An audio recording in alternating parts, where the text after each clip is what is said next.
चलो, तर गांधी युगातील राष्ट्रीय चळवळ आपण पाहिलं काल. तर त्याच्यावरचे PYQ पाहणार आहोत. ओके, जवळपास 60 क्वेश्चन्स आहेत. तर ते वन बाय वन आपण पाहूया. पहिला प्रश्न आहे, भारताला बलवान बनवण्याचा कार्यक्रम समजावून सांगताना गांधी हातातील 5 बोटे दाखवितात. त्यांच्या मते प्रत्येक गोष्ट कोणती गोष्ट दर्शवते? ते 5 बोट दाखवून ते काय काय सांगतात असं विचारलेलं आहे.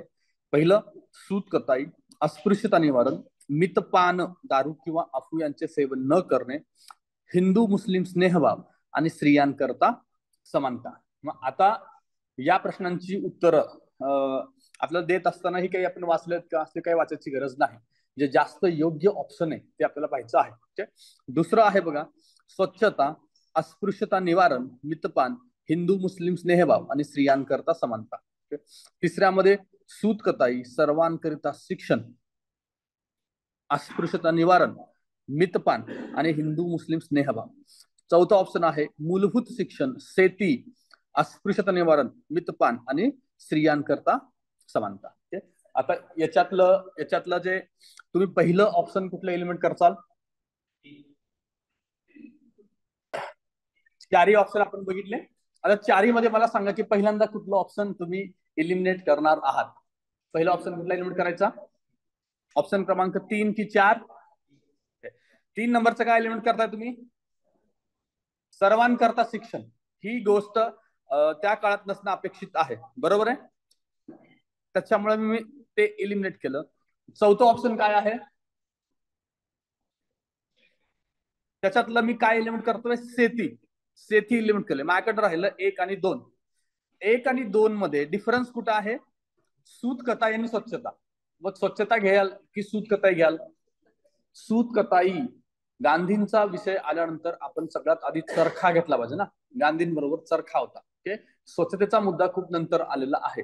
त्यामुळं मी या ऑप्शन पर्यंत पोहोचत आहे. ओके, असं एलिमिनेशनच्या मेथडनं आपल्याला उत्तरपर्यंत पोहोचायचं आहे. ठीक आहे, पहिल्या प्रश्नापर्यंत आपण पोहोचलोय. आता आपल्याला लक्षात घ्यायचं आहे, 5 बोटांचा रेफरन्स गांधींचा आला तर आपण सूत कताई, अस्पृश्यता निवारण, मितपान, हिंदू मुस्लिम स्नेहभाव आणि स्त्रियांकरता समानता हे मुद्दे आपण घेतले पाहिजेत. ओके, त्याच्यानंतर पुढे बघूया. दुसरा, हरिजन साप्ताहिकाबद्दल काय खरे आहे? कुठलं हरिजन साप्ताहिक? त्यांच्या पहिल्या अंकासाठी रवींद्रनाथ टागोरांनी द क्लीनर्स नावाची कविता लिहिली होती. आपल्या नोट्समध्ये आहे. पुढचा पॉइंट, डॉक्टर आंबेडकरांनी पहिल्या अंकासाठी संदेश देण्यास नकार दिला होता. ठीक आहे, असू द्यायला काही तुम्ही ऍक्शन घेऊ नका, पुढे चला. गांधीजींनी स्पष्ट केले की हरिजन हे काही त्यांचे साप्ताहिक नव्हते. त्याच्या मालकीचा हक्काविषयी सांगायचे तर ते हरिजन सेवक समाजाचे आहे. कुणाचे आहे? हरिजन सेवक समाजाचे. ओके, चौथा मुद्दा, गांधीजी डॉक्टर आंबेडकरांना सांगितले की साप्ताहिक जसे कुठल्याही हिंदूचे आहे तितकेच आंबेडकरांचे सुद्धा आहे. चारही स्टेटमेंट वाचल्यानंतर तुम्हाला कुठलं स्टेटमेंट एलिमेंट करावं वाटतं का? कुठलं वाटतं? ओके, 2 नंबरचं स्टेटमेंट आपल्याला वाटू शकतं की यात असं नाकारलं का आहे वगैरे, पण गांधी आणि आंबेडकरांचे जर तुम्ही आपण रिलेशन पाहिले तर ते होऊ शकतं. ओके, ते स्वाभाविक आहे. आणि दुसरी गोष्ट, आपल्याला एक्झॅक्टली माहिती आहे का त्यांनी पहिल्या अंकासाठी लेख लिहिलाय किंवा नाही लिहिलाय हे तुम्हाला गॅरंटेड माहिती असेल तरच त्याला तुम्ही चूक करणार आहात, अदरवाईज नाही. तर आपण काय करायचं मग इथे मिनिमम रिजेक्शन नुसार एक ही इलिमिनेट न करता ऑल ऑफ द अबोव लिहायचं आहे. या प्रश्नाचं उत्तर आपल्याला येते मिनिमम रिजेक्शन नुसार. पुढचं, ओके, तिसरा प्रश्न बघा, गांधीजी अंत्योदयाची कल्पना सर्वप्रथम कोणत्या राज्यात अंमलात आली? गांधीजींची अंत्योदयाची कल्पना. आता ऑप्शन्स बघा, हिमाचल प्रदेश, बिहार, राजस्थान, मध्य प्रदेश. आता याच्यातलं काय लिहाल तुम्ही? कुठलं उत्तर तुम्ही बरं एक सांगा की कुठलं इलिमिनेट करचाल? 1 नंबरचं करचाल इलिमिनेट. का बरं करचाल? उल्लेख आला नाही आणि हे नंतर तयार झालेलं राज्य आहे इतकं तर आपल्याला माहिती आहे. राज्य निर्माण होताना कसं कसं झालं आपल्या सिक्वेन्स मध्ये माहिती आहे. त्यामुळे मी ते इलिमिनेट करतोय. आता राहते बिहार, राजस्थान आणि मध्य प्रदेश. यापैकी लिहित असताना एक आपलं अप्रोच काय असतो? मॅक्झिमम प्रेफरन्स आपल्याला देतो ऑप्शन क्रमांक 3 ला. ओके, याच्यानुसार मी 3 उत्तर लिहून येणं अपेक्षित आहे. ओके, आता वरचा जो आपण प्रश्न बघितलाय बघा, या प्रश्नातून आपल्याला अशा डेटा कसा जमावा लागतो बघा. एक तर आपल्या नोट्समध्ये द क्लीनर्स ही कविता आहे, आपण हे बघितलेलं आहे, आपल्याला मगाशी वरच्या प्रश्नातून कळालं. दुसरा आहे हरिजन साप्ताहिक हरिजन सेवक समाजाची आहे. हे एक लक्षात घ्यायचं आहे गांधीच्या स्टेटमेंटवर. म्हणजे मी हे का सांगतोय, आलेल्या प्रश्नांमधून आपल्याला जो फॅक्च्युअल डेटा मिळतो तो माहिती असला पाहिजे. आता हे जे आपण PYQ सगळे बघणार आहोत, याच्या शेवटी तुम्ही एखादं पान जोडून त्याच्यातले फॅक्च्युअल डेटा लिहून काढा. आपल्या ज्या पुस्तकात नाही तसा डेटा. पुढे जाऊया. पुढचा आहे आपला महात्मा गांधी आणि अस्पृश्यता निवारण यांच्या संदर्भात खालील विधाने विचारात घ्यायची आहेत. अस्पृश्यता निवारणाचा प्रश्न स्वराज्यापेक्षा अधिक महत्वाचा नाही असे ते मानत. आता या स्टेटमेंटमध्ये काय गडबडी आहे, ते उलट जास्त महत्वाचं म्हणतील ना. अस्पृश्यता निवारण स्वराज्यापेक्षा जास्त महत्वाचं आहे असं त्यांचं काय, कुणाचंही मत असलं पाहिजे. त्यामुळे पहिलं स्टेटमेंटला मी काही चूक करत नाही. पुढे चला. अखिल भारतीय हरिजन सेवक संघाची स्थापना त्यांनी केली. हे बरोबर आहे, आपण पाहिले हरिजन सेवक स्थापना त्यांनी केली होती. करेक्ट आहे. तिसरं, सवर्ण आणि हरिजन यांच्यातील विवाहांना त्यांनी उत्तेजन दिलं नाही. असं होऊ शकतं का? गांधीजी उत्तेजन देऊ शकतात. त्यामुळे हे स्टेटमेंट सुद्धा बरोबर आहे. त्यांनी मला काय विचारलंय, कोणते विधान चूक आहे म्हणलंय. मग काय लिहिलं पाहिजे मी? ए आणि सी चे आता उलट झाले असं वाटतं का तुम्हाला? ए आणि सी मला सॉरी बी मला एनी हाऊ माहित आहे. बरोबर आहे, बी मला एनी हाऊ माहित आहे. आणि तिन्ही स्टेटमेंट मध्ये ओके परत घेऊया. पहिला प्रश्न जो आहे, पहिलं स्टेटमेंट चुकीचं आहे. बरोबर आहे. कसं आहे, अस्पृश्यता निवारणाचा प्रश्न स्वराज्यापेक्षा अधिक महत्वाचा नाही असे ते मानत, हे चुकीचं आहे. ते मानलं गेलं पाहिजे, त्यामुळे ते स्टेटमेंट चुकीचं आहे. तिसरं, सवर्ण आणि हरिजन यांच्यातील विवाहांना त्यांनी उत्तेजन दिले नाही म्हणले, त्यांनी दिलं असलं पाहिजे. त्यामुळं सी स्टेटमेंट सुद्धा चुकीचं आहे. आलं लक्षात? पहिल्यांदा वाचताना माझी गडबड झाली होती, परत बघायचं, परत एकदा सांगायचं तुम्हाला, त्या लक्षात आलंय. पहिले ए आणि सी चुकीचं आहे आणि फक्त बी बरोबर आहे. आणि आपण त्यांनी चुकीचं काय आहे ओळखायला सांगितलंय, त्याच्यावरून आपलं उत्तर आहे ए आणि सी. हा होते, पण आता बरं समजा आपल्याला माहिती आहे की कास्ट सिस्टीम बद्दल ते ऑर्थोडॉक्स नव्हते, ते होते वर्ण व्यवस्थेबद्दल. आपण डिस्कस करताना बघितले की ते वर्ण व्यवस्था मानित, पण कास्ट सिस्टम ते मानित नव्हते. म्हणून तर त्यांनी अस्पृश्यता निवारणाचं काम सुरू केलं. वर्ण व्यवस्था आणि जाती व्यवस्था मधला फरक तुम्हाला माहिती आहे. वर्ण व्यवस्थेचा बेस काय आहे? तुमचं प्रोफेशन म्हणण्यापेक्षा वर्ण व्यवस्था जी आहे ते तुमच्या गुणांवर आहे, तुमची जी क्वालिटी आहे त्याच्यावर आहे. कास्ट व्यवस्था ही कशावर आहे? जन्मावर आहे. तुम्ही ज्या कास्टने जन्मता त्यानुसार तुमची कास्ट आहे. म्हणजे गांधींचं म्हणणं जर आपण विचारात घेतलं तर एखादा व्यक्ती परिश्रम करून ब्राह्मण होऊ शकतो, ब्राह्मण असताना क्षत्रिय होऊ शकतो. क्षत्रिय आणि ब्राह्मण जर त्याच्या गुणानुसार वाईट असेल तर तो क्षुद्र गणला जाऊ शकतो. ही वर्ण व्यवस्था होती, जी आयडियल वर्ण व्यवस्था आहे ती गांधींना मान्य होती, पण जाती व्यवस्था त्यांना मान्य नव्हती. त्यामुळं सी स्टेटमेंटला आपण इलिमिनेट करायचं नाही. पुढचं पाचवा प्रश्न बघा. 1915 मध्ये दक्षिण आफ्रिकेतून परत आल्यावर, आता काय कळलं आपल्याला? 1915 दक्षिण आफ्रिकेतून परत आले. काय तारीख होती? आपण त्याला काय साजरा करतो? म्हणजे स्थानिक प्रश्न हाती घेऊन त्याबद्दल ठोस पावले उचलणारा अशी त्यांची ख्याती पसरली होती. पुढीलपैकी कोणते प्रश्न त्यांनी यशस्वीपणे हाताळले? बघा, फक्त चंपारण्य निळीच्या शेतकऱ्यांचे प्रश्न हाताळले. बघितले आपण, चंपारण्य निळीचा सत्याग्रह कधीचा आहे? 1917चा आहे. त्याच्यानंतर अहमदाबादच्या गिरणी कामगारांचा प्रश्न हाताळला, तो कधीचा आहे? 18चा. आणि बारडोली शेतकऱ्यांचा प्रश्न हाताळलाय का? आता बघा, बारडोली सत्याग्रहाच्या प्रश्नामध्ये सुद्धा गांधींचा समावेश होता. सुरुवातीला कोण होते? सरदार पटेल होते. पण सरदार पटेलांच्या शेवटी जेव्हा उत्तर मिळत नव्हतं किंवा सोल्युशन मिळत नव्हतं तेव्हा गांधीजी याच्यामध्ये इन्व्हॉल्व्ह झाले होते. तुम्ही बिपिन चंद्रामध्ये बारडोली सत्याग्रहाचा चॅप्टर वाचला तर तुमच्या लक्षात येईल की गांधींचा सुद्धा त्याच्यामध्ये समावेश आहे. आणि मी माझा जो वापरतो त्याच्यानुसार अ ब क लिहिणे, कारण बारडोलीमध्ये पण ते होते. आता प्रश्न 14चा असल्यामुळे तो थोडासा विचित्र असणं स्वाभाविक आहे. 14 सगळ्याच बाबतीत विचित्र आहे, तुम्हाला माहिती आहे. त्यामुळं त्याला तुम्हाला घेतलं त्याचा थोडासा विचार केला पाहिजे. पण 14-15 वरून आपण आपला अप्रोच अजिबात बदलायचा नाही. 14-15चे प्रश्न वाचताना तुम्ही फॅक्च्युअल डेटा घ्या काय हवं ते, बट आपण जर वेगवेगळे अप्रोच बघतोय, मिनिमम रिजेक्शन किंवा सिमिलॅरिटी वगैरे, हे 14-15ला अप्लाय करू नका, त्यावेळेस वेगळे पेपर होते. त्यामुळे मी तिन्हीला बरोबर लिहिन, पण उत्तर त्यांनी काय दिलंय? अ आणि ब बरोबर आहे. ठीक आहे, आता तेवढं आपण समजावून घेऊया. पुढे चला. 19 मग ठीक आहे ना. त्यांनी काय प्रश्न विचारलाय, दक्षिण आफ्रिकेतून परत आल्यावर गांधी स्थानिक प्रश्न हाती घेऊन ठोस पावले उचलणार अशी ख्याती झाली. पुढीलपैकी कोणते प्रश्न यशस्वीपणे हाताळले? मग ते चले जाव पण असू दे ना. कशावरून तुम्ही असं म्हणता की लेटेस्ट विचारलंय?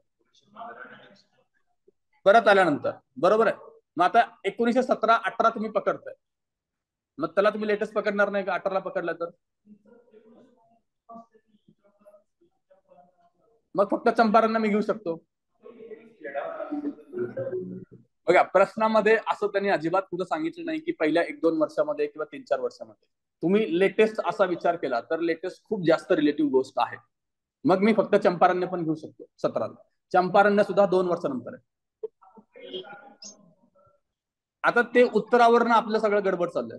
आपण उत्तरावरनं हे कन्क्लुजन काढतोय. समजा की उत्तर 3 दिलं असतं तर मग काय केलं असं तुम्ही? त्यामुळे प्रश्नात त्यांनी असं दिलंय का 1915 नंतर भारतात आल्यानंतर पुढच्या 3-4 वर्षात त्यांनी कोणती गोष्टी केली? मग मी तेव्हा ठामपणे म्हणलं असतं की ए आणि बी केलं. हे तुमचं उत्तराचं एक अप्रोच बरोबर आहे. तुम्हाला बारडोली कधी हे तुम्हाला माहिती, चांगली गोष्ट, पण प्रश्नामध्ये त्यांनी असं स्पष्टपणे सांगितलेलं नाही. आणि असं त्यांनी म्हणलं नाही आल्या आल्या त्यांनी कुठल्या गेसेस पाहिजे असंही काही बोललेलं नाही. ठीक आहे. म्हणजे मला तेच सांगायचं होतं की या प्रश्नांवरून तुम्ही तुमचा अप्रोच बदलू नका. असं होतं आपण पीवायक्यू अनालिसिस करत असताना उत्तराला पकडून आपण अप्रोच किंवा लॉजिक डेव्हलप करावं लागतं. ते स्वाभाविकपणे केलं सुद्धा पाहिजे, पण इथं करू नका ते. ठीक आहे. पुढचं बघा, महात्मा गांधींच्या भारतातील प्रारंभीच्या, हा शब्द सुद्धा वरती नाहीये. प्रारंभीच्या आंदोलनाचा कालक्रम लावा. काय आपण बघितलं होतं की एक लक्षात ठेवतो ना आपण, मग काय येतं? चंपारण्य, अहमदाबाद आणि खेडा. त्याच्यानंतर पुढचा बघा 7वा प्रश्न, पुढील 2 विधानांपैकी कोणते विधान योग्य आहे? एक जोरदार चळवळीनंतर प्रतापगडच्या शेतकऱ्यांनी स्वतःच कुळाचे गैर हुसकावणे थांबवले, परंतु श्रेय दिले गेले महात्मा गांधींना. आता हे स्टेटमेंट प्रतापगडच्या शेतकऱ्यांबद्दल वगैरे आहे, आपण वाचणं अपेक्षित सुद्धा नाही. पण या स्टेटमेंट वरनं तुम्हाला काही वाटतं का की चुकीचं आहे, याला मी चूक केलं पाहिजे? स्वाभाविक काय आहे, त्याचं श्रेय जातं. गांधींनी अशा चळवळी खूप केल्यामुळे गांधींकडे असं श्रेय जाणं स्वाभाविक आहे. म्हणजे कसं काल तुम्ही चंद्रयानचं बघितलं तसं आहे. तर पहिलं तुम्ही बरोबर केलं पाहिजे. पुढचं, इतर वेळी महात्मा गांधींचे नाव घेऊन आदिवासींनी व शेतकऱ्यांनी चळवळी केल्या ज्या गांधींच्या तत्वाप्रमाणे नव्हत्या. हे स्वाभाविक आहे. गांधींच्या अहिंसक मार्गाने सुरुवात झालेली खूप चळवळी हिंसात्मक रूपांतर मध्ये झालेलं आहे. त्यामुळे हे सुद्धा बरोबर आहे. इथं सुद्धा आपण काय करणार आहे, मिनिमम रिजेक्शन नुसार मी जाणार आहे आणि अ ब दोन्ही बरोबर आहे. 8वा प्रश्न बघा, गांधीजींनी मद्रासमध्ये 6 सभा घेतल्या. त्यात उद्देशून बोलताना गांधींनी त्यांना हातात झाडू आणि बादली घेऊन मद्रास मधील हरिजन वस्त्या स्वच्छ करण्यास सांगितल्या. आता हे पीवायक्यू मध्ये येऊन गेलं असल्यामुळे आपल्या नोट्स मध्ये असणं स्वाभाविक आहे. आता ऑप्शन्स बघा, विद्यार्थी, स्त्रिया, पुरुष, हरिजन. पहिलं एलिमेंट मी काय करेन, हरिजन मी एलिमेंट करेन. करेक्ट आहे. ते इतरांना आव्हान करतात ना. दुसरं बघा, पुरुष, असं स्पेसिफिक काय येईल का? काही संबंध नाही ना पुरुषांचा वगैरे. आणि वरती जर तुम्ही विद्यार्थी स्त्रियांचा विचार केला तर स्त्रियांना असं उद्देशून सांगणं त्यावेळेस धारिष्ठाचं असणार आहे. काळ कधीच आहे, 1930-40 दशकातला आहे, तेव्हा ते सांगणं सुद्धा योग्य वाटणार नाही. तर मला जास्त योग्य काय वाटतं, विद्यार्थी. असा विद्यार्थीपर्यंत आपल्याला पोहोचायचं होतं. पुढे बघा 9वा प्रश्न, हा प्रश्न कॅन्सल केलाय, तो कॅन्सल केला जाऊ दे, पण आपल्याला वर्ष माहिती असणं अपेक्षित आहे. याच्यामध्ये मला सांगा की खेडा सत्याग्रह, साबरमती आश्रम, चंपारण्य, गिरणी कामगारांसाठी पहिले उपोषण, याच्यामध्ये सगळ्यात पहिला काय घेचाल तुम्ही? चंपारण्य घेचाल का आश्रम घेचाल? साबरमती आश्रम. ते पहिल्यांदा आल्या साबरमती आश्रम स्थापन केलं होतं तरी 1915चं साबरमती आश्रम आहे. 1915 लक्षात घ्या. त्याच्यानंतर काय केलं त्यांनी, तिन्ही बाकीच्या नंतर आपल्याला सिक्वेन्स माहित आहे काय तो. केक नुसार काय येतं, चंपारण्य, त्याच्यानंतर गिरणी कामगार अहमदाबाद, आणि त्याच्यानंतर येतं खेडा. आता इथं 1915 हे ऑप्शनच नाहीये, आणि खेडा आणि गिरणी कामगार हे एकाच वर्ष झालेत आपल्या नोट्स मध्ये, ते आहेत. त्यामुळे हा प्रश्न त्यांनी कॅन्सल केलेला आहे. पुढे चला, साबरमती आश्रम पूर्वी अहमदाबाद जवळील डॅश डॅश येथे होता. तो पूर्वीच्या जागेवरून प्लेगची साथ असल्यामुळे हलवण्यात आला. आता ऑप्शन्स बघा, कोचरबा, अनंतपुरा, जालिसाना आणि दलोद. आता याच्यामध्ये काही माहिती नसताना मी काय लिहिणार आहे, ऑप्शन क्रमांक 3, काही माहिती नसताना. पण आता आपल्याला याच्यावर माहिती असलं पाहिजे कुठं होता, कोचरबा. कोचरबा हे लक्षात घ्या. पुढे पुढील वाक्यांमध्ये कोणत्या संघटनेचा आणि व्यक्तीचा उल्लेख केला आहे?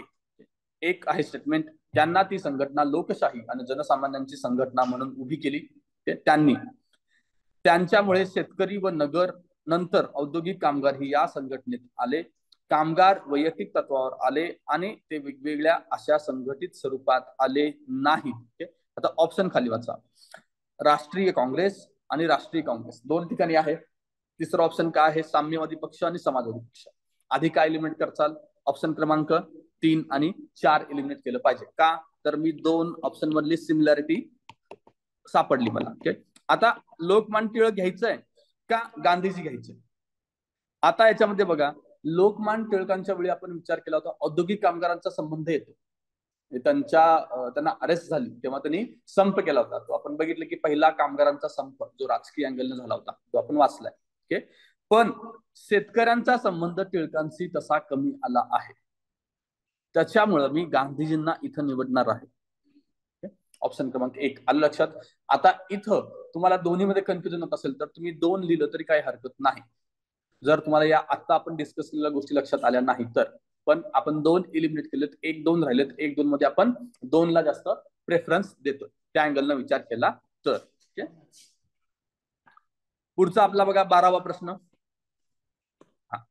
आता या प्रश्नाला काही अर्थ नाही, अशा प्रश्नांची तयारी अजिबात करायचं नाही. ओके, पुढे दिलेल्या व्यक्ती आणि जालियनवाला बाग घटनेनंतर ब्रिटिश अधिकाऱ्यांनी त्यांच्यावर केलेले अत्याचार त्यांच्या जोड्या लावायला सांगितले आहेत. पहिली व्यक्ती आहे रलिया राम, दुसरी आहे सुंदर सिंग, तिसरी आहे एल कहानचंद, लाल बलिराम कपूर. आता त्यांना कशा शिक्षा दिल्या होत्या ते दिले बघा. याला फक्त पोटांवरती रांगण्यास भाग पाडले नाही तर सैनिकांनी त्याला लाथाही मारल्या. दुसरा आहे चौथा पट्ट्यालाच तो बेशुद्ध झाला. या अंधाला पोटावरती रांगण्यास भाग पाडलं गेलं. ज्याला अटक करून 23 जणांबरोबर 12 ते 25च्या खोलीत बंद केले. हा नॉनसेन्स प्रश्न आहे, या प्रश्नाची तयारी करायची नाही. कुणाला कशी शिक्षा दिली, कुणाला रांगायला लावलं, कुणाला काय केलं, याला काहीही अर्थ नाही. ठीक आहे, आणि याचं उत्तर काय दिलं बघा, 1, 2 आणि 3, 4. आपण अशा प्रश्नाला काय करणार आहे, आपला सिक्वेन्स बघणार आहोत. इथे दोन्ही सिक्वेन्स आहे आणि 2-3 ठिकाणी ते आहे आणि आपण 3 लिहून येणार आहोत. ओके, पण उत्तर आहे 2. ओके, आता असा प्रश्न पुन्हा रिपीट झाला तर लक्षात ठेवायचंय. रलिया रामला त्यांनी काय सांगितलंय? पोटावरती रांगण्यास भाग पाडले. आता लक्षात ठेवायचं आहे म्हणून नावात रलिया आणि रांगायला लावलं असं लक्षात ठेवू शकता. ओके, पुढे आहे सुंदर सिंग. ओके, सुंदर गोष्टी नाजूक असतात असं आपल्याला विनाकारण वाटतं, त्याच्यामुळे ते लक्षात ठेवू शकता. बेशुद्ध झालं एक पहिल्या फटक्याला, त्यामुळे ते लक्षात राहू शकतं आपल्याला. एल कहानचंद, ओके, या अंधाला पोटावरती, अंध आहे नावात चंद आहे, चंद्र पाहू शकत नाही, कहानचंदला तुम्ही ते जोडू शकता. आणि चौथा राहिलाय लाल बलिरामला, शेवटचं ऑप्शन आहे तुम्ही त्याला जोडू शकता. त्याला छोट्याशा खोलीमध्ये ठेवण्यात आलं होतं. पुन्हा प्रश्न रिपीट झाला तर आपल्याला हे लक्षात असलं पाहिजे. पुढे बघा, 1921 मध्ये मद्रास शहर चळवळीला महत्वाचा भाग म्हणजे इथे 4 महिने चाललेला संप. ऑप्शन्स मध्ये बघा, ऑप्शन आहे Madras bar council, Buckingham and Karnataka textile mills, Rajahmundry कापड बाजार आणि गुंटूर नगरपालिका. यामध्ये ऑप्शन क्रमांक 2 सेल्फ एक्सप्लेन करणारं स्टेटमेंट आहे. आलं लक्षात? त्याच्यावर मला हे लिहायचं आहे. आणि आता लक्षात ठेवा की 1921 ला झालंय मद्रास शहरात. उलट कधी विचारलं झालं तर 1921 आपल्याला माहिती असलं पाहिजे. Buckingham and Karnataka textile mills हे आपलं उत्तर असायला पाहिजे. आणि तुम्ही बाकीचे ऑप्शन जर बघितलात ना तरी सुद्धा बघा, प्रश्न चाललाय संपाबद्दल. संप मिल्स मध्ये कारखान्यात होणं अपेक्षित आहे. खालच्या ऑप्शन मध्ये एका ठिकाणी नगरपालिका, एका ठिकाणी बाजार आहे, एका ठिकाणी काउन्सिल आहे. काउन्सिल मध्ये तर संप होणार नाही. निवडून आलेले सदस्य कधी संप करतात का? नाही. आणि नगरपालिकेमध्ये पण काही संबंध येत नाही. त्यामुळे सुद्धा आपण मिल्स कडे गेलं पाहिजे होतं. पुढे राष्ट्रीय सभेचा सन 1920 मधील कलकत्ता येथील अधिवेशनात असहकाराचा जाहीरनामा मंजूर केला. या अधिवेशनाचे अध्यक्ष कोण होते? माहिती आपल्याला कोण होते? लाला लजपतराय याचे अध्यक्ष होते. ओके, 1920 कलकत्ता. ओके, आणि ठराव कोण मांडला होता? चित्तरंजन यांनी मांडलेला होता.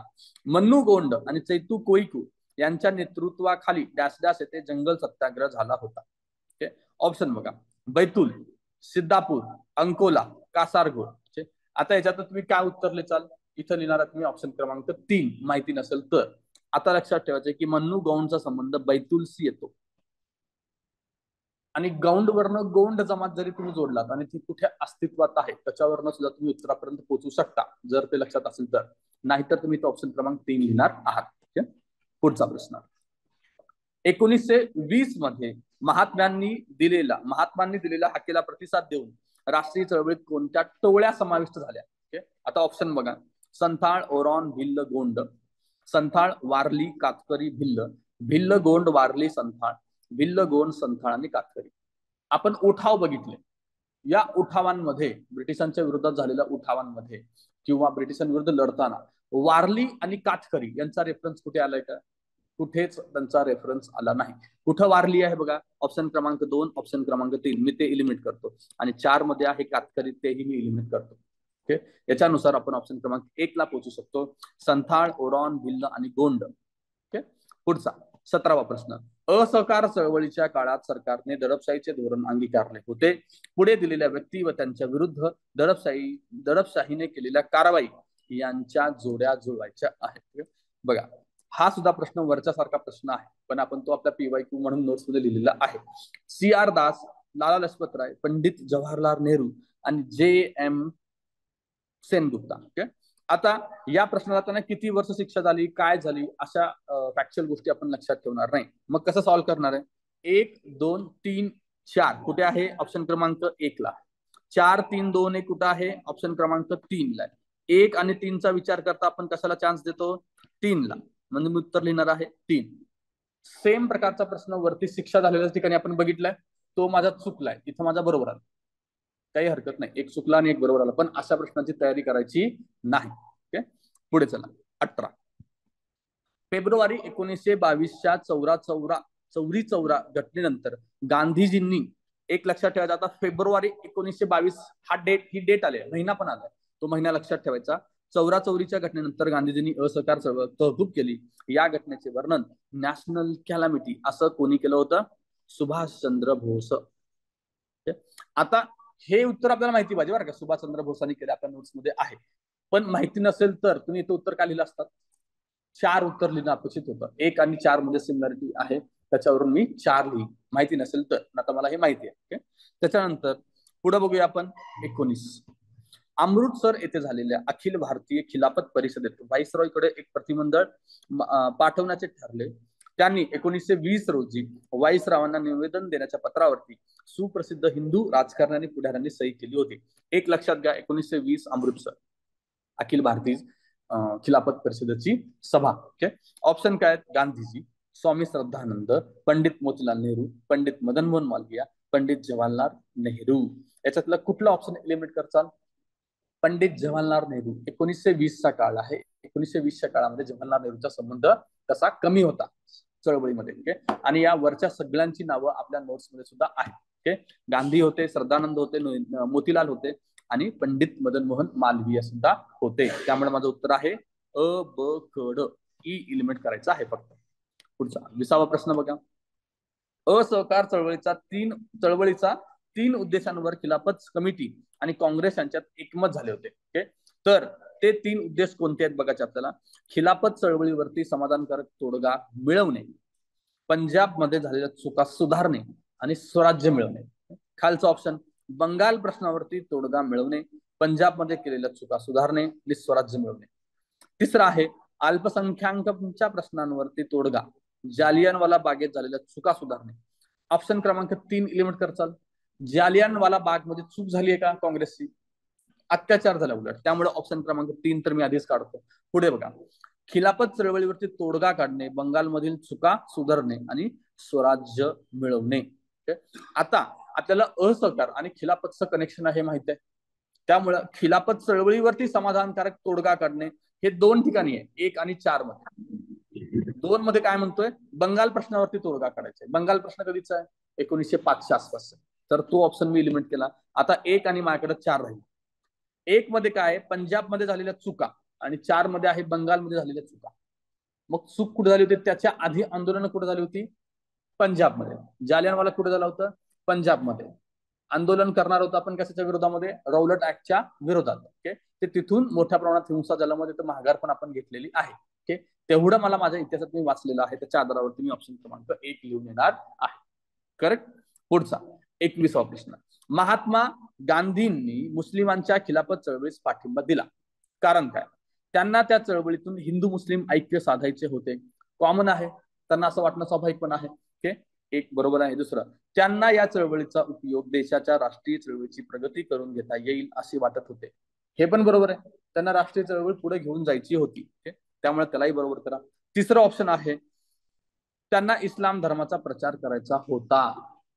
असं आपण लिहू शकतो का? याला काही अर्थ नाही. हे एलिमिनेट करा. ए आणि बी आपलं उत्तर आहे. पुढचा बघा 22nd.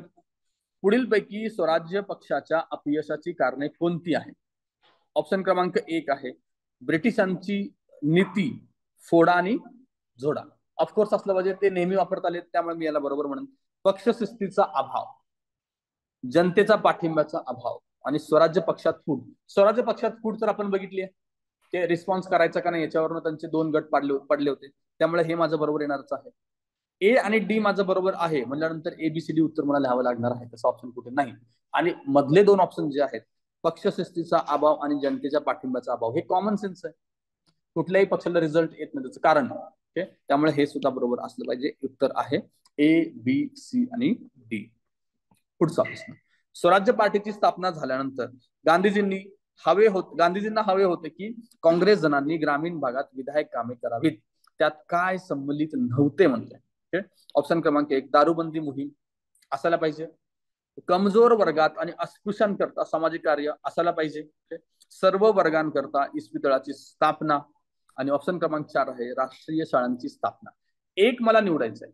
पहिले 2 तर मी आता बरोबर पकडलेलं आहे. मग 3, 4 मध्ये जास्त कुठलं चुकीचं वाटतं? ऑप्शन क्रमांक 3 सर्व वर्गांकरता इस्पितळाची स्थापना. वर्ग मेन्शन करायची गरजच नाही, हवं तर सर्वांना इस्पितळाची सुविधा असेल तर योग्य वाटलं असतं कदाचित, पण त्यावेळेस इस्पितळाचा विषय नव्हता, तर राष्ट्रीय शिक्षणाचा विषय अधिक महत्वाचा असल्यामुळं मी 4 बरोबर लिहिन. उत्तर क्रमांक 3 लिहायचं इथे. असहकार चळवळ मागे घेतल्यानंतर काँग्रेस 2 भागात विभागली गेली. असहकार चळवळीनंतर एक गट आपण बघितलं ना, फेरवादी नाफेरवादी. एक गट ज्यात वल्लभभाई पटेल, राजगोपालचारी, राजेंद्र प्रसाद अग्रणी होते. तो गट असे समजत होता की काँग्रेसने निवडणुकीत भाग घ्यावा आणि विधिमंडळात जाऊन हल्ला चढवावा. उलट दिले का? त्यामुळे हे स्टेटमेंट चुकीचं आहे. पुढे, ज्या गटाचे पुढारी CR दास, मोतीलाल नेहरू, विठ्ठलभाई पटेल हे होते, ते निवडणुकीच्या विरोधात होते. हे समर्थक गटामध्ये होते ना, त्यामुळे हे सुद्धा चुकीचं आहे. काँग्रेसच्या 1922च्या पटना येथील सभेत, ज्या सभेचे अध्यक्षपद CR दास यांच्याकडे होते, निवडणुकीचा प्रस्ताव अमान्य करण्यात आला. आता सभा कधी काय हे जरी लक्षात नसलं तरी निवडणुकीचा प्रस्ताव मान्य झालाय. वाचले आपण. गांधीजींना पटत नसलं तरी त्यांनी त्याला मान्यता दिली होती, निवडणुकीसाठी मान्यता दिली होती. आणि त्याच्या पुढे जाऊन बिपिन चंद्र मध्ये हा एक चॅप्टर आहे, वाचा तुम्ही हवं तर. याच्या पुढे सुद्धा जाऊन जे नाफेरवादी होते, जे विरोधक होते निवडणूक लढवायला, त्यांनी सुद्धा निवडणूक लढवली. आणि ते सुद्धा काही नगर परिषदेच्या ठिकाणी किंवा नगरपालिकेच्या ठिकाणी महापौर म्हणून त्यांनी कामं केलेली आहेत. बिपिन चंद्रामध्ये हा एक टॉपिक आहे, तो एक्स्ट्रा तुम्ही वाचायचा असेल तर थोडा वाचून घ्या. सुरुवातीला विरोध, पण नंतरच्या काळात त्यांनी निवडणुकीत लढवल्या सुद्धा. त्यामुळं यापैकी ऑप्शन क्रमांक क का चुकीचा आहे? निवडणुकीचा प्रस्ताव मान्य झालाय का मान्य नाही. तुम्हाला 22ला पटण्याला झालंय की नाही, अध्यक्षपद CR दास आहेत का नाही हे बघण्याऐवजी काय झालं इतकं माहिती असणं इतकं अपेक्षित आहे. त्यामुळे उत्तर काय आहे? एक ही नाही. पुढे चला 25वा प्रश्न बघा. स्वराज्य पक्षाचे महाराष्ट्रातील पुढीलपैकी कोणते सभासद होते? स्वराज्य पक्षात महाराष्ट्रातले कोण कोण होते? नथी केळकर, शांताराम दाभोळकर, पुरुषोत्तम त्रिकमदास, भुलाबाई देसाई, जाफरबाई लालजी. याच्यातलं तुम्हाला कुणाला एलिमिनेट करायचं? अशी नावं आहेत, तुम्ही कुठं वाचलंय का? ते वेगळ्या पक्षाशी होते, फेर नाफेरवादाशी संबंधित त्याचा आहे का? कुणाशी काय असा संबंध दिसत नाही. त्यामुळे काय करायचं आपण? Minimum rejection. उत्तर काय आपलं? अ, ब, क, ड. आता याच्यामध्ये समजा त्यांनी जर स्वराज्य पक्षामध्ये लोकमान्य टिळकांचं नाव टाकलं असतं किंवा सेनापती बापटांचं नाव टाकलं असतं, अशी काही नाव असेल तर ते आपण एलिमिनेट करता आली पाहिजे. बाकीचे जर जे आपल्याला काही लक्षात येत नाहीत त्यांना एलिमिनेट करायचं नाही. पुढे, 26 बघा. नेहरू कमिटी अहवालाबाबत पुढीलपैकी 2 विधानांपैकी कोणते विधान खरे नाही? नेहरू कमिटीचा अहवाल आहे. त्याने इंग्रजांच्या कॅनडा आणि ऑस्ट्रेलियातील वसाहतीमध्ये असल्याप्रमाणे सेल्फ रूल किंवा स्वराज्याची मागणी केली होती. आपण पाहिलंय सेल्फ रूलची मागणी केली, त्याला सुभाषचंद्र बोस आणि नेहरूंचा विरोध होता. ते म्हणायचे की आम्हाला संपूर्ण स्वातंत्र्य हवं. त्यामुळे पहिलं स्टेटमेंट बरोबर आहे. दुसरं बघा, त्याने अशीही इच्छा प्रदर्शित केली की विविध भागांची त्यांच्या नैसर्गिक भौगोलिक परिस्थितीनुसार पुनर्रचना करा. काय चुकलं याच्यामध्ये? भाषा पाहिजे ना. आधी जे भाग बनले ते नैसर्गिक भौगोलिक परिस्थितीनुसारच बनले. आता पुनर्रचना कशा करायची आहेत? भाषेच्या आधारावरती करायची आहे. ती त्यांची खरी मागणी होती. त्यामुळे स्टेटमेंट ब चुकीचं आहे. विचारलंय काय खरे नाही, मी लिहिणार आहे केवळ ब. 27वा प्रश्न बघा. खालील वाक्य कोणत्या चळवळीशी संबंधित आहे? ती पहिली तरुणांची संघटित केलेली क्रांतिकारी चळवळ होती. पहिली म्हणलंय, ज्यामध्ये जवाहरलाल नेहरू, सुभाषचंद्र बोस यांनी तरुणांमध्ये जागृती निर्माण केली आणि त्यांचे नेतृत्व सुद्धा केले आहे. ऑप्शन बघा. धारासना सत्याग्रह. सत्याग्रह चळवळ असेल का? संघटना असेल का? त्यांनी क्रांतिकारी संघटित केलेली क्रांतिकारी चळवळ तरुणांनी संघटित केली. आणि याच्यामध्ये कोण आहेत धारासनामध्ये लीडरला? सरोजिनी नायडू आणि गांधीजी. तिथे सुभाषचंद्राचा काही संबंध येत नव्हता, त्यामुळे तो एलिमेंट झाला. सायमन विरोधी चळवळ. त्याच्या पुढे जाऊन सविनय कायदेभंग. परत बघा, सविनय कायदेभंगाचा काय संबंध येईल का? तिथं सुद्धा गांधीजी आहेत. आता सायमन विरोधी चळवळ आणि चले जाव चळवळ 2 आणि 4 यामध्ये तुम्ही काय योग्य वाटेल तुम्हाला? सायमन विरोधी चळवळ इथं लिहिणं अपेक्षित का आहे? एकतर ते सेल्फ एक्सप्लेनेटरी सुद्धा वाटतंय आणि चले जाव मध्ये सुद्धा पुन्हा गांधीजी आहेत. तरुणांनी संघटित केलेली चळवळ नाही, गांधींनी संघटित केलेली चळवळ आहे. त्यामुळे ऑप्शन क्रमांक 4 एलिमिट करा. 2 आपल्याला लिहायचं आहे. कधी? अच्छा, सायमनच्या वेळेस तरुण होते असं म्हणतात. येस, तसं तुम्ही लिहू शकता. ओके, त्याच्यानुसार सुद्धा आपण सायमन विरोधी चळवळपर्यंत पोहोचू शकतो. ओके, आता बघा, अशा प्रश्नांची उत्तरं तुम्ही अभ्यास करून तयारी करू शकतच नाही. त्यामुळे इतिहासाचा जो पेपर आहे तुम्हाला 60 पैकी 20-30 प्रश्न एक्झॅक्ट बरोबर येतील, म्हणजे माहिती असतील, फॅक्च्युअल डेटा असेल. बाकीचे 20-30 प्रश्न असेच अटेम्प्ट करावं लागतं. आणि आता तसा कम्पॅरेटिव्हली थोडासा पेपर इझी असतो. मागच्या 2 वर्षामध्ये पाहिला तर तुम्ही 45 पर्यंत पण जाऊ शकता, 45-50 पर्यंत पण स्कोर येऊ शकतो. ओके, 28वा प्रश्न बघा. कोणते विधान अयोग्य आहे असं विचारलंय. गांधींनी आपल्या मिठाच्या सत्याग्रहासाठी साबरमती मधील आपल्या आश्रमातून गुजरात समुद्र किनाऱ्यावर दांडीपर्यंतची यात्रा काढली. ते अंतर 240 किलोमीटर होते. बरोबर आहे का? किती होतं माहित? आणि किलोमीटर किती होतं? 385 किलोमीटर. आणि हे काय पाहिजे इथे? मैल पाहिजे. 240 मैल. ओके, त्यामुळे पहिलं स्टेटमेंट चुकीचं आहे. दुसरं बघा. गांधीजींच्या अनुयायांनी हे अंतर 24 दिवसात पूर्ण केले. आपण डेट पण लक्षात ठेवली, कधी सुरुवात झाली आणि कधी पोहोचले वगैरे. ओके, पण त्याच्यानुसार ते 24 दिवस होतात का नाही याच्यावरती डाऊट घेऊ नका, कारण बरंचसं मला किलोमीटर आणि मैल मधला डिफरन्स मला माहिती आहे. तो मी चुकीचा केला आणि खालचा मी बरोबर करणं अपेक्षित आहे, कारण मी मिनिमम रिजेक्शन करतो. आता 24 दिवस पण लक्षात ठेवायचं आहे तुम्हाला. ओके, त्यामुळं अयोग्य विचारलंय, केवळ आपण लिहिणार आहोत. पुढचा प्रश्न 29वा प्रश्न बघा. खालील 2 विधानांपैकी कोणते विधान अयोग्य? अंबाबाई जीने उडुपी येथे परदेशी कापड्यांवरती व मद्यांच्या दुकानावरती हल्ला केला, वास्तविक महाराष्ट्रातील होत्या. पहिलं स्टेटमेंट आहे. ओके, पुढचं, महात्मा गांधींनी प्रथम पासूनच गाठ सत्याग्रहात गाठ काढून टाका बघा, त्याला काय अर्थ नाही. महात्मा गांधी प्रथम पासूनच सत्याग्रहात स्त्रियांच्या सहभागास पूर्णपणे राजी होते. वाक्य काय केलंय? पूर्णपणे राजी होते असं वाक्य दिलेलं आहे. मग तुम्ही काय करताय? याला बरोबर करणार आहात का चुकीचं करणार आहात? चुकीचं करणार आहात का बरोबर करणार आहात? पहिलं स्टेटमेंट. बरं, पहिलं स्टेटमेंट करूया. पहिलं स्टेटमेंट काय करणार आहात तुम्ही? याला बरोबर पकडता तुम्ही. बरं, दुसऱ्याला चुकीचं केलं तुम्ही. ओके, ठीक आहे. तर मग तुम्ही आपलं काय उत्तर येईल? अयोग्य विचारलं. त्याच्यानुसार आपण उत्तर काय लिहिलं पाहिजे? केवळ ब लिहिलं पाहिजे. आता पुन्हा तोच इथं प्रश्न येतोय. ओके, आपल्याला या स्टेटमेंट बद्दल काही माहिती नसताना आपण विनाकारण रिजेक्ट करायचं नाही. पूर्णपणे राजी होते. मग तुम्ही काय कन्क्लुजन काढलंय? आधी ते विरोध करायचे, बरोबर आहे. आणि नंतर त्यांनी समावेश केला असं आपल्याला अर्थ निघतोय. दुसरं स्टेटमेंट जर तुम्ही चुकीचं केलं तर दांडी सत्याग्रहात स्त्रियांना सहभाग करण्यास पूर्णपणे राजी नव्हते असं तुमचं म्हणणं. बरोबर आहे. काय सांगितलेलं? अच्छा, तुम्ही ते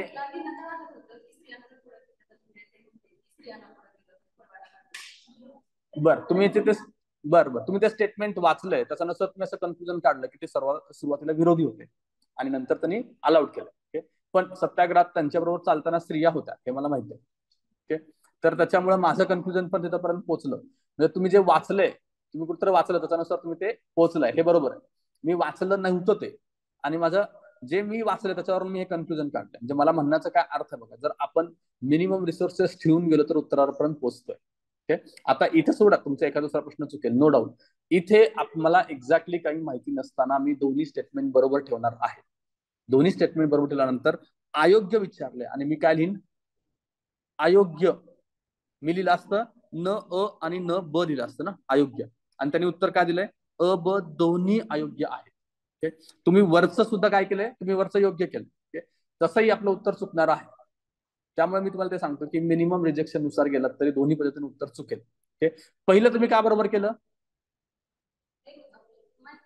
माहिती नसल्यामुळं, किंवा जरा तुम्हाला वाचलं जरी माहिती जरी नसलं असतं तरी लॉजिकली काय केलं, आपल्या लॉजिक सोडून पण अंबाबाई हे नाव आहे ते महाराष्ट्राशी कनेक्टेड आहे असा विचार करून पण त्याला आपण बरोबर केलं असतं. म्हणजे एक्झामला यावेळेस म्हणजे मी जरी सॉल्व्ह करत असेल तर मी असंच अप्रोच ठेवला असता. ओके. त्यामुळे सांगतो की इतिहासाला किंवा इतर विषयाला सुद्धा प्रत्येक स्टेटमेंट वाईज आपलं लॉजिक बदलत जाणार आहे. ठाम लॉजिक ठेवून जा, मग आपण उत्तरापर्यंत पोहोचू शकतो. इथं चुकेल काय हरकत नाही.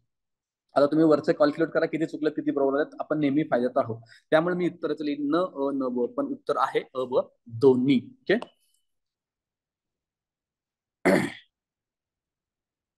ओके चला पुढचा 30वा प्रश्न काय आहे?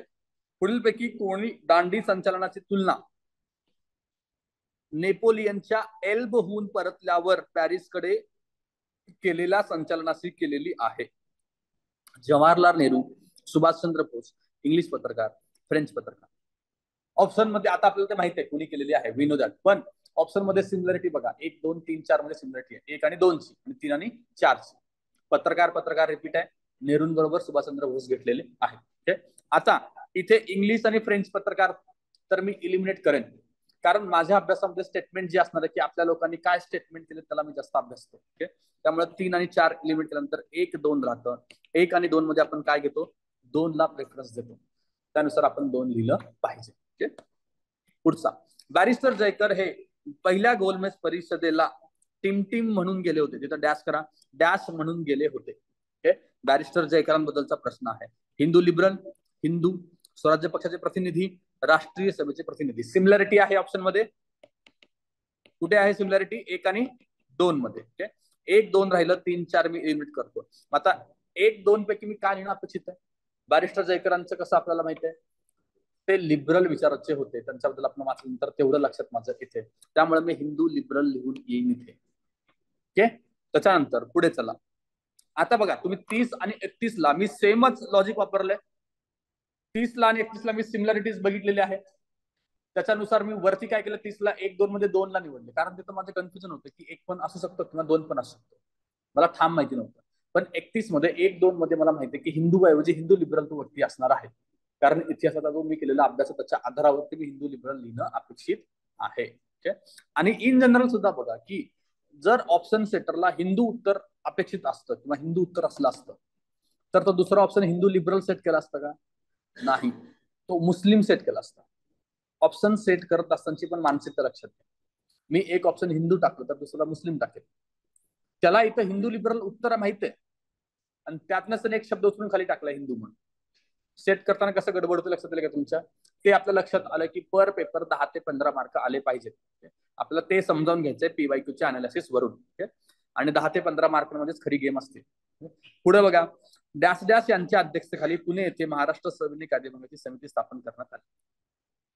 शंकरराव देव, जमनालाल बजाज, जे एफ नरिमन, किशोरलाल मशरूवाला. काय एलिमेंट करतात याच्यातलं? ऑप्शन बघा, पुणे म्हणले पुणे. जमनालाल बजाज कुठून काम करायचे? मुंबई लिमिट करा. नरिमन कुठून काम करायचे? मुंबई. आता शंकरराव देव लिहायचं का किशोरलाल मसरूवाला लिहायचं? शंकरराव देव लिहून.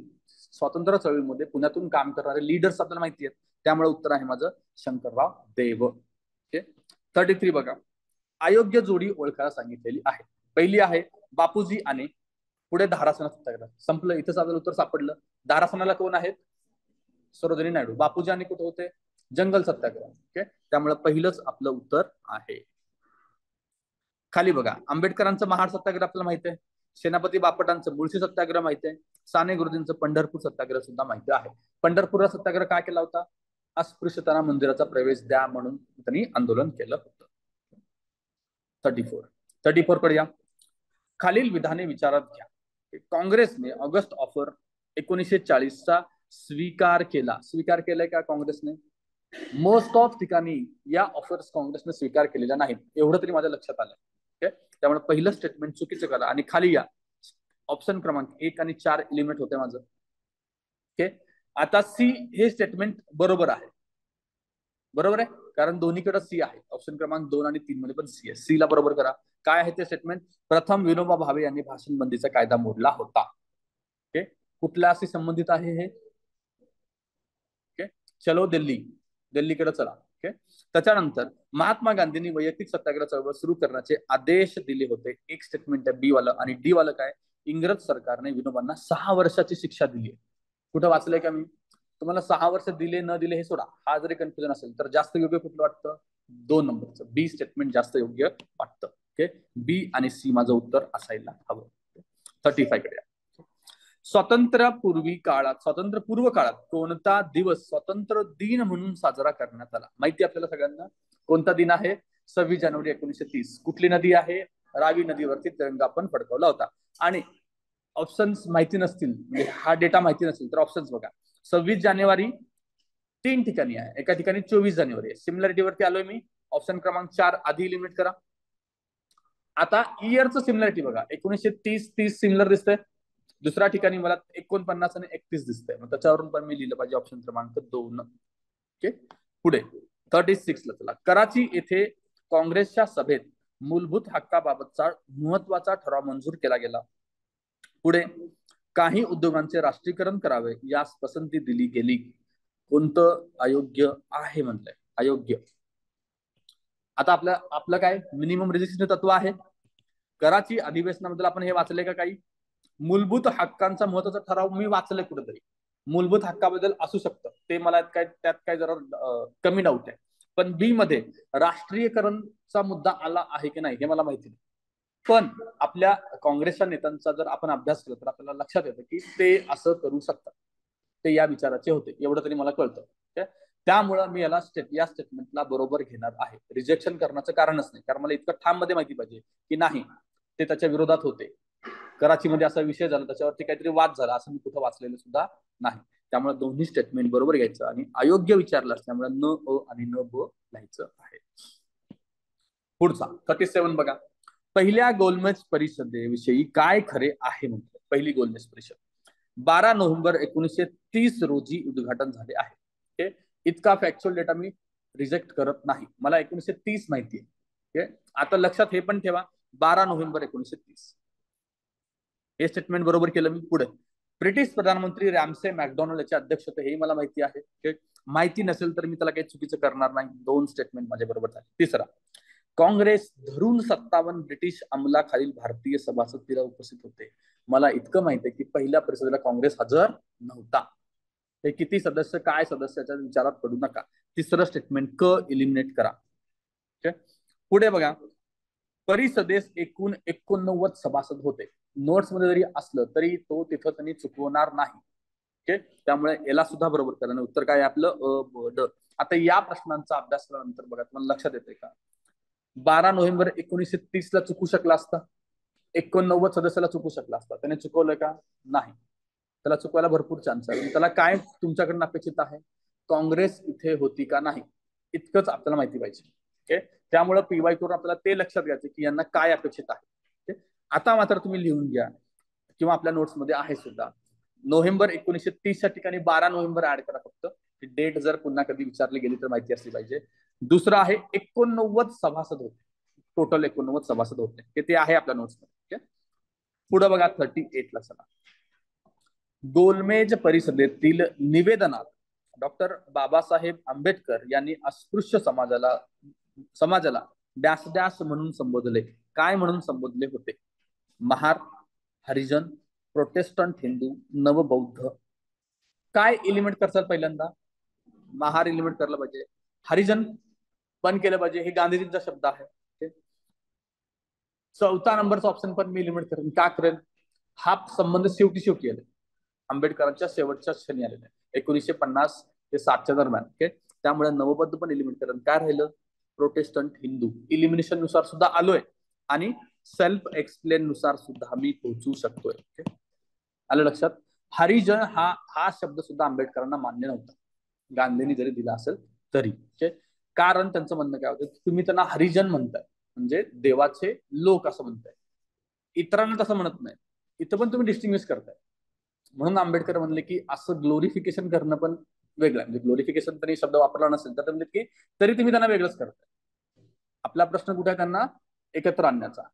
एक चांगलं पुस्तक आहे दोघांच्या, जी फाईट झाली होती आपण वाचतो ना, दोघांनी एकमेकांना उद्देशून पत्र लिहिली होती. गांधी लिहायचे एका पत्रात, त्याला उत्तर द्यायचे आंबेडकर.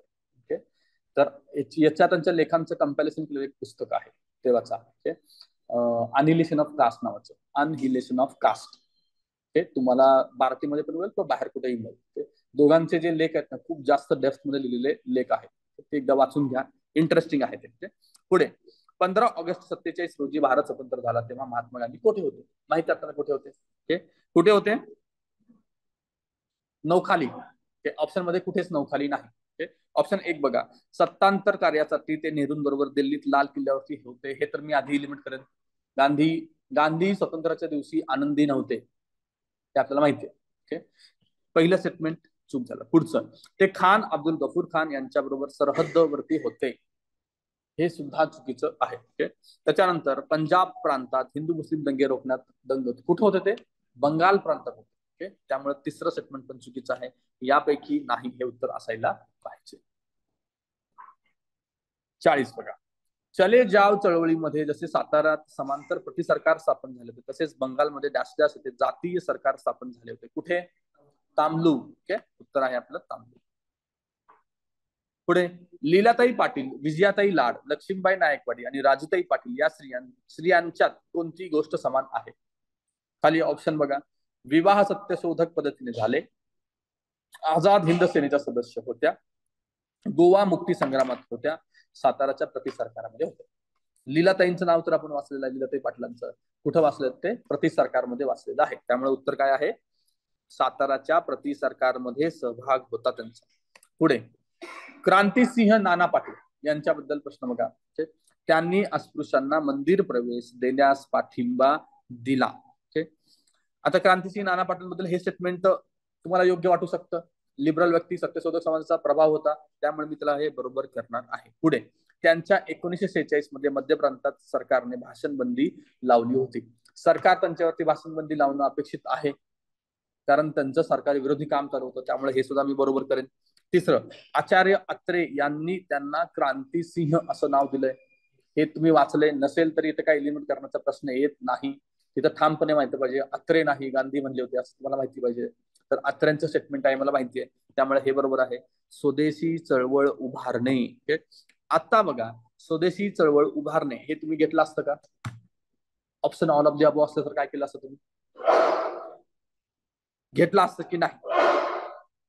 मी त्याला बरोबर घेतलं असतं, कारण स्वदेशीच्या चळवळीमध्ये त्यांचा सुद्धा सहभाग होता. त्यांनी त्यांचा उभारणे हा शब्दामुळे गडबड वाटू शकते, पण त्यांनी त्याच्या समर्थनार्थ काम केले एवढं मला माहिती आहे.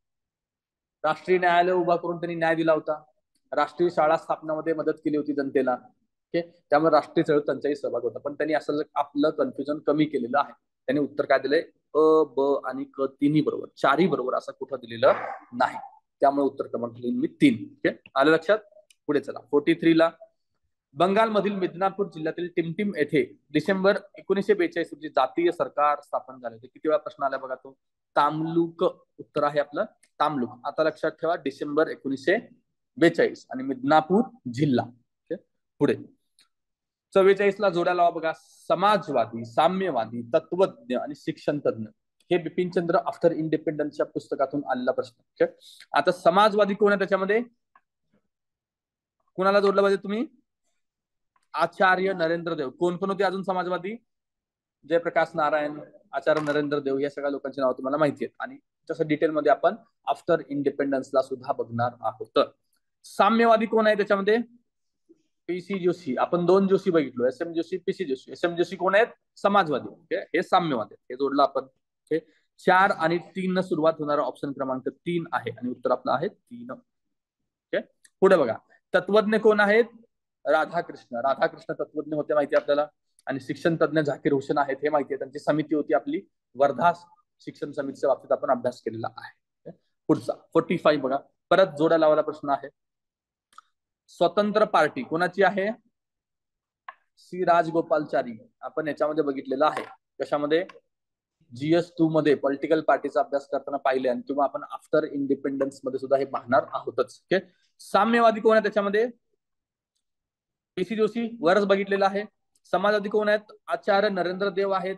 आणि हिंदुत्ववादी कोण आहेत? SP मुखर्जी. त्यामुळे याचं उत्तर काय असलं पाहिजे? 1, 2 आणि 3, 4. हे माहिती आहे, ठीक आहे. माहिती नसेल तरी आपल्या लॉजिक नुसार सुद्धा उत्तर येऊ शकतं आपल्याला. पुढचा 46 बघा. शिकागो रेडिओ आणि टेलिफोन कंपनीचे मालक डॅश डॅश यांनी काँग्रेस रेडिओ करता उपकरणे आणि तंत्रज्ञान पुरवले होते. चंद्रकांत झवेरी, विठ्ठलदास झवेरी, डॉक्टर राम मनोहर लोहिया, नाना मोटवानी. याच्यातलं पहिलं काय एलिमेंट करतात? लोहिया एलिमेंट करतात. मालक ते असू शकतात का? असू शकतात, पण ते नव्हते. ते कोण आहेत? समाजवादी लीडर आहेत. ते त्यावेळेस क्रांतिकारी कारवाया करत होते, म्हणजे भूमिगत क्रांतिकारी कारवाया. त्यामुळे मी त्यांना एलिमेंट करेन. ऑप्शन क्रमांक 1 आणि 2 आणि 4. आता मला माहिती आहे की नानक मोटवानी याचं उत्तर आहे, पण मी काय लिहिलं असतं जर मला माहिती नसतं तर 2 लिहिलं असतं. 1, 2 मध्ये सिमिलरिटी आहे झवेरीचं, त्यावर मी 2 लिहिलं असतं. आता लक्षात घ्या, नानक मोटवानी याचं उत्तर आहे आणि आपल्या नोट्स मध्ये पण त्याचा समावेश केलेला आहे आपण. पुढे. आणि शिकागो रेडिओ नाव लक्षात घ्या. Chicago radio telephone company. Next time Nanak Motwani सांगतील आणि कुठली कंपनी विचारतील. पुढे. 1942च्या भारत छोडो आंदोलनात ब्रिटिशांविरोधात भूमिगत चळवळ चालविणाऱ्या क्रांतिकारी महिला कोण होत्या? कोण कोण होत्या बघा. अरुणा असफ अली होत्या का? वाचलंय. सुचेता कृपलानी सुद्धा होत्या. उषा मेहता होत्या. आणि विजयालक्ष्मी पंडित होत्या का? नाही. त्यामुळे त्यांना इलिमिनेट करायचं आहे. ऑप्शन आपलं काय आहे? अ, ब आणि क. पुढे 48. भारत छोडो आंदोलनामध्ये काँग्रेस रेडिओ चालवण्यासाठी महत्वपूर्ण भूमिका कुणी पार पाडली होती? नायडू, उषा मेहता, कमला नेहरू, इंदिरा गांधी. आधी काय एलिमिनेट करचाल? इंदिरा गांधी. कमला नेहरू यांचाही काही संबंध येत नाही. सरोजिनी नायडूंना आधीच अरेस्ट झाली होती. मग राहते कोण? उषा मेहता. आणि तसंही आपल्याला उषा मेहतांचं नाव या रेडिओशी संबंधित आहे माहिती आहे. पुढे. 1942च्या भूमिगत क्रांतिकारकांचे नेतृत्व केल्याबद्दल दैनिक ट्रिब्यूनने 1942ची झाशीची राणी असा कोणाचा सन्मान केला होता? ऑप्शन बघा. सुचेता कृपलानी, मृदुला साराभाई. एलिमेंट करचाल? मृदुला साराभाईंचा संबंध येत नाही. अरुणा असफ अली, लीलाताई पाटील. लीलाताई पाटलांना पण एलिमेंट करचाल? आणि 3 नंबरचं ऑप्शन कसं आहे? अरुणा असफ अली हे सेल्फ एक्सप्लेन सुद्धा आहे. ते आपलं उत्तर असलं पाहिजे. बरोबर आहे? आलं लक्षात? 50वा प्रश्न बघा. काँग्रेस सोशलिस्ट हे मुंबईतील भूमिगत काँग्रेस संघटनेचे प्रमुख होते. ऑप्शन वाचा. पुरुषोत्तम कानजी, सुरभी वल्लभदास, रतनसिंह चापसी, पुरुषोत्तम तिरकमदास. काय सिमिलरिटी ऑप्शन क्रमांक 1 आणि 4 मध्ये आहे? सिमिलरिटी 2, 4 एलिमिनेट केलं. 1 आणि 4 मध्ये आपण काय निवडतो? 4 ऑप्शनला निवडलं पाहिजे. हे कसं वरून आलं आपल्याला? Similarity on the option.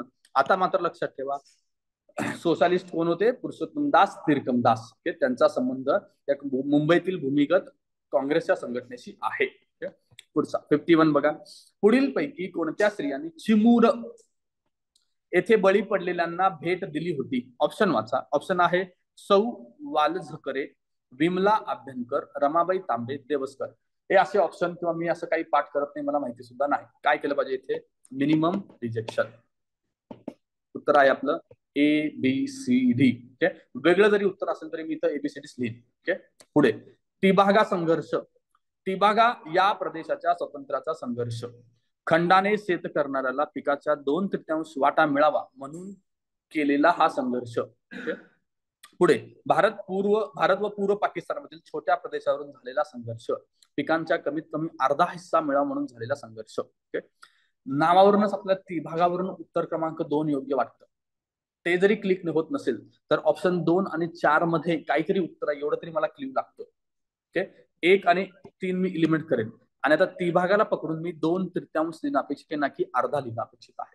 त्यामुळे उत्तर आपण 2 पर्यंत अशा पद्धतीनं पोहोचलं पाहिजे होतं. पुढे बघा 53. पुढील वाक्यात कोणाचे वर्णन केले आहे? भारतातील राष्ट्रीय काँग्रेसच्या अध्यक्षपदासाठी वल्लभभाई पटेलांनी त्यांचे नाव सुचवले होते. 1. युनायटेड प्रोव्हिन्स मधील राष्ट्रीय सभेचे कार्यकर्ते होते. 2. तिसरं आहे जवाहरलाल नेहरू व ते वैयक्तिक पातळीवरती मित्र होते. ऑप्शन बघा, पुरुषोत्तम दास टंडन, पुरुषोत्तम दास ठाकूरदास, पुरुषोत्तम दास भगवानदास, पुरुषोत्तम दास त्रिकमदास. ओके, आता याच्यामध्ये तुम्ही काय लिहायचं माहिती नसेल तर सगळ्यात सिमिलर आहे, काहीच मला सापडत नाही. ओके, त्यामुळे कुठेतरी काहीतरी मी वाचले म्हणून मी लिहीन टंडन आणि त्रिकमदास बद्दल. ठाकूरदास आणि भगवानदास मी एलिमिनेट करेन. मग तुम्ही 1 आणि 4 मध्ये लिहा तुम्हाला जे योग्य वाटतं ते. मग इथं आपण 1 आणि 4 मध्ये काय लिहितो? 4 लिहितो. उत्तर काय आहे? 1. तर आता हे लक्षात ठेवा, हे पुरुषोत्तम दास टंडन. आता पुरुषोत्तम दास टंडन यांच्याबद्दल आपण आफ्टर इंडिपेंडन्स मध्ये बघणार आहोत. ओके, ते एकदा काँग्रेसचे अध्यक्ष पण झाले होते.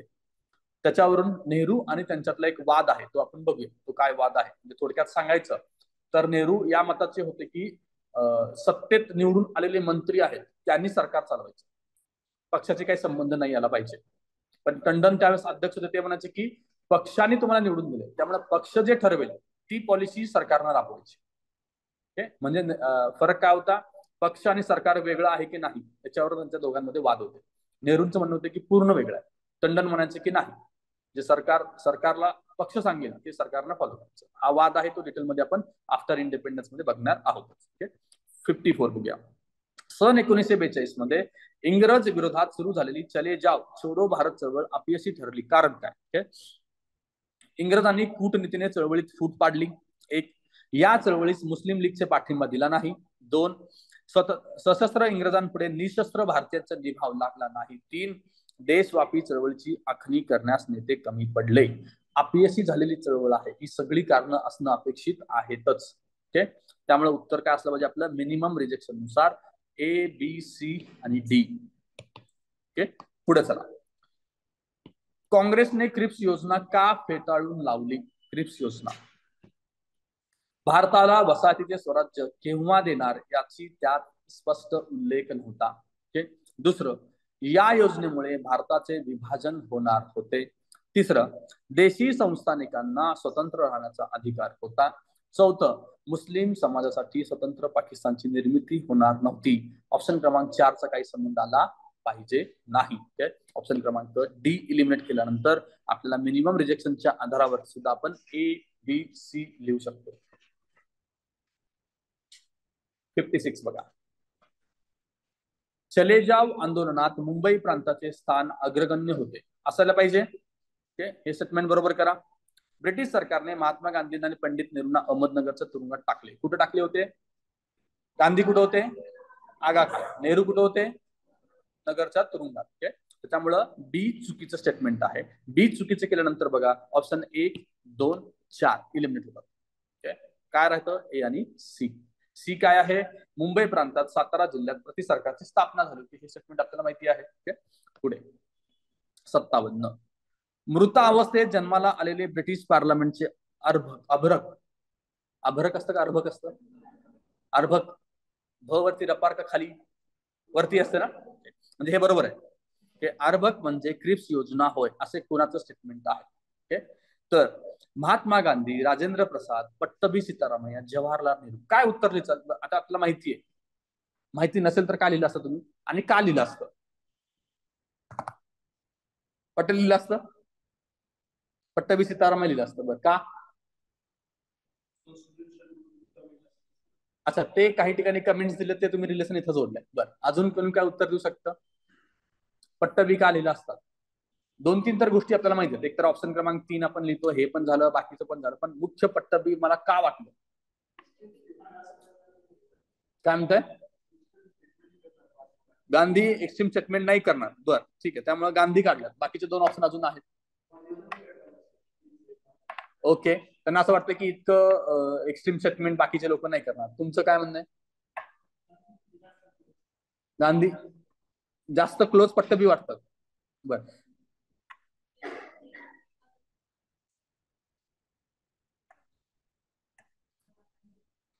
अच्छा, पण ती तर नंतर आली ना. हे क्रिप्स योजनेबद्दल चाललंय आपल्या. क्रिप्स योजनेबद्दल ते कोणी कमेंट केलंय असं प्रश्न आहे. एक बघा. हा, बोला. ऑड मॅन आउट जरा जास्त योग्य वाटतं मला. या नावांमध्ये बघा तुम्ही, गांधी, राजेंद्र प्रसाद, जवाहरलाल नेहरू हे आपली नेहमीची ऐकण्यातली नावं आहेत. पट्टभी सितारामय्या हे मला वाटत नाही. जर समजा इथं ऑप्शन किंवा उत्तर जवाहरलाल नेहरू असलं असतं तर पट्टभी ऑप्शन मध्ये चाललं नसतं. तुम्हाला मी सांगितलं एक प्रश्न सेट करा चला, आणि त्याचं उत्तर आहे जवाहरलाल नेहरू, आणि तुम्ही इतर ऑप्शन काय सेट केलं असतात? महात्मा गांधी, सुभाषचंद्र बोस, बाकीचे तुम्हाला जे लोकमान्य टिळक, अशी जी आपण वाचतो जनरली ती नावं टाकली असतं. पट्टबीचं नाव आपल्याला सुचलंच नसतं किंवा त्यालाही सुचलं नसतं, पण पट्टबी उत्तर असल्यामुळं त्याला ते द्यावंच लागलं. आलं का लक्षात तुम्हाला? त्या प्रश्न सेटरच्या मनामध्ये आपण थोडंफार घुसलं की आपल्याला कळतं. ते जास्त गरजेचं दुसरीकडे घुसण्यापेक्षा. तर याच्यावरती आपण फोकस केलं पाहिजे. पेपर सेटर काय करतोय त्याच्या मनात घुसायचं आहे. ओके, उत्तर आहे आपलं 3. हे पुढे चला. काय म्हणतोय? बरं, गांधीजींच्या. अच्छा, ओके ओके. हा, तसंही आपण म्हणू शकता गांधींचा रिप्रेझेंटेटिव्ह आहेत म्हणून. ओके, आपला आपल्याकडे बघा खूप सारे लॉजिक्स आपण त्याला लावू शकतो. ओके, बट आपल्याला एक एक फिक्स साचा आपल्याला घेऊन जायचं पेपरला जात असताना ना. आपला जो साचा आहे ना तो थ्रू आउट सेम असला पाहिजे, एक स्टँडर्ड असलं पाहिजे. आपण प्रश्नावाईज आपलं लॉजिक बदलायचं नाही. Okay? आपण जे घेऊन गेलो आधीपासून, आता आपण हे सगळं डिस्कस करतो ना, ते तुम्ही लिहून ठेवा किंवा तुम्ही ठरवा की मला असा अप्रोच घेऊन जायचं. नाहीतरी आपल्या जनरली प्रश्न बघून आपला अप्रोच किंवा लॉजिक बदलतो, मग तिथं आपली गडबड होते. तसं होऊ द्यायचं नाही. ओके, ठीक आहे. पुढे बघा. भारत स्वतंत्र झाल्याच्या 6 महिन्यात शोक कळात डुबला, कारण दिनांक 30 जानेवारी 1948 ला महात्मा गांधींची हत्या नथुराम गोडसे नावाच्या माथेफिरूने केली.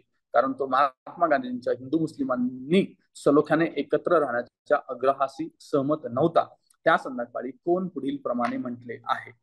आपल्या आयुष्यातील प्रकाश मावळला आहे आणि सर्वत्र अंधार पसरला आहे. कोण म्हणणं अपेक्षित आहे? प्रधानमंत्र्यांचं स्टेटमेंट अपेक्षित आहे. त्यावेळेस प्रधानमंत्री कोण होते? पंडित जवाहरलाल नेहरू. क्रमांक 1. पंडित नेहरूंनी लिहिलेल्या पुस्तकांची कालाक्रमानुसार रचना करायला सांगितलेली आहे. Glimpses of the world history, discovery of the India and autobiography. हे माहिती नसेल तर तुम्ही काय लिहिणार आहात? अ, ब, क.